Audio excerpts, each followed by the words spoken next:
profesi akuntansi. Yang pertama yaitu integritas. Setiap tindakan dan kata-kata pelaku profesi menunjukkan sikap transparansi, kejujuran, dan konsisten. Yang kedua, kerjasama. Mempunyai kemampuan untuk bekerja sendiri maupun dalam tim. Yang ketiga, inovasi.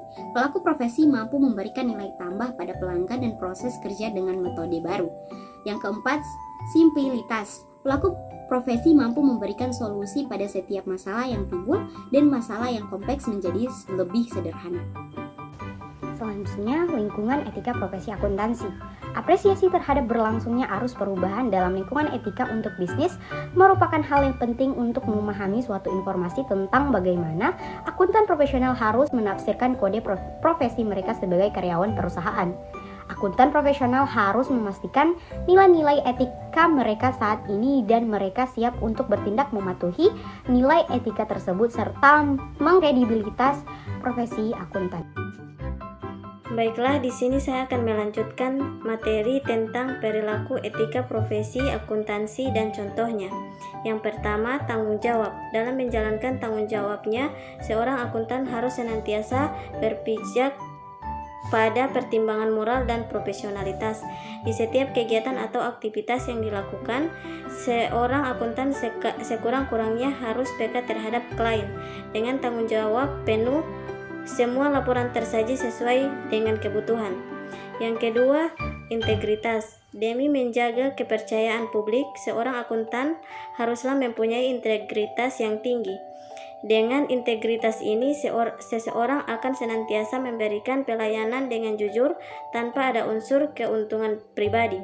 Yang ketiga yaitu mandiri. Sikap mandiri bukan berarti bekerja sendiri, namun akuntan bisa berdiri sendiri. Artinya, akuntan bisa membuat laporan keuangan tanpa pengaruh pihak luar. Jika bekerja dalam tim, akuntan tetap mampu menyajikan laporan dengan baik. Yang keempat, objektivitas.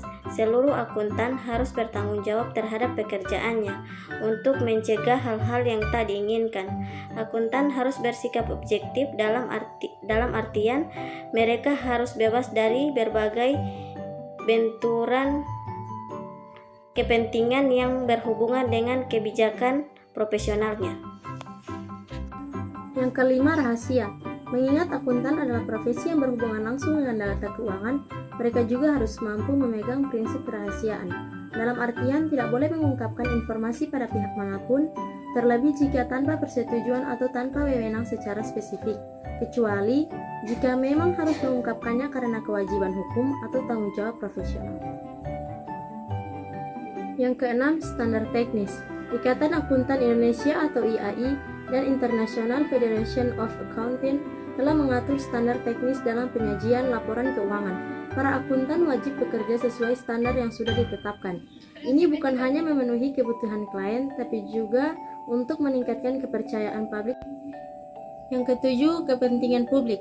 Setiap anggota profesi akuntan senantiasa bertindak dalam kerangka pelayanan kepada publik, menghormati kepercayaan publik, dan menunjukkan komitmen atas profesionalisme.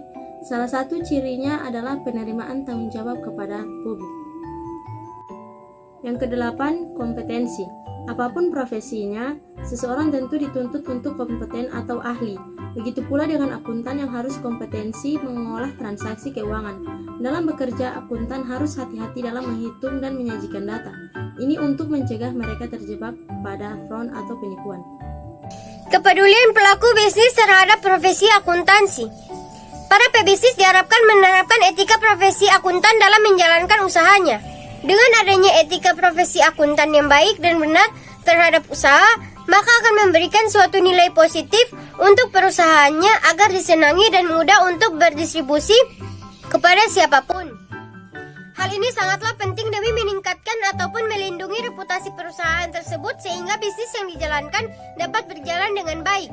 Bahkan dapat meningkatkan kualitas bisnis yang terkait.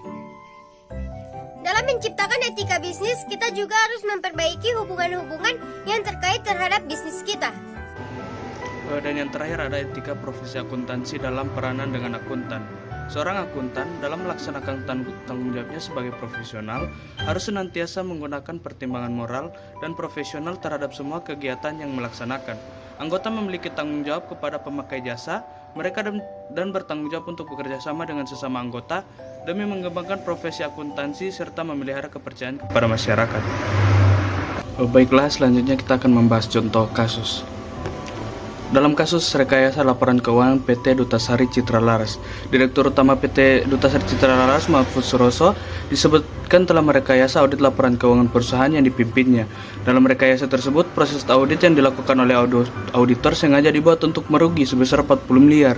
Hal ini dilakukan untuk menghindari pembayaran pajak, padahal dalam hasil audit sebenarnya meraup untung sebesar 28 miliar.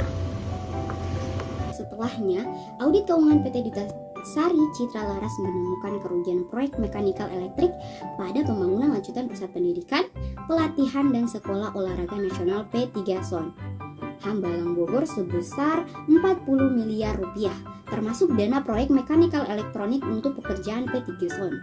Saat memulai proses audit menemukan kejanggalan. Kejanggalan itu terletak pada tidak adanya data pendukung transaksi keuangan perusahaan, yang berarti data-data keuangan yang diterima hanyalah data yang berasal dari perusahaan. Pada saat itu, sama sekali belum terpikir akan menemukan adanya kerugian.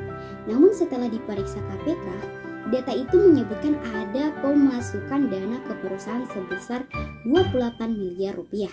Data itu berbeda dengan hasil penghitungan menggunakan data transaksi PT Dutasari Citra Laras. Hasil audit keuangan PT Dutasari Citra Laras menyimpulkan adanya temuan dana masuk perusahaan yang kurang dari angka yang seharusnya. Bahwa total dana yang masuk ke PT DCL seharusnya 162 miliar. Namun dalam pemeriksaan dokumen transaksi keuangan PT DCL, bahwa dana yang masuk hanya 122 miliar. Dari hasil audit ditemukan adanya minus sebesar 40 miliar. Dan Irfan menyimpulkan bahwa hal tersebut merupakan kerugian yang dialami perusahaan. Dilihat dari kasus rekayasa laporan keuangan ini, jika dikaitkan dengan teori etika, maka kasus ini termasuk dalam pelanggaran etika sebab ada beberapa etika yang dilanggar. Salah satu teori etika yang dilanggar dalam kasus ini adalah egoisme etis. Egoisme etis ini adalah tindakan setiap orang pada dasarnya bertujuan untuk mengejar kepentingan pribadi dan memajukan dirinya sendiri.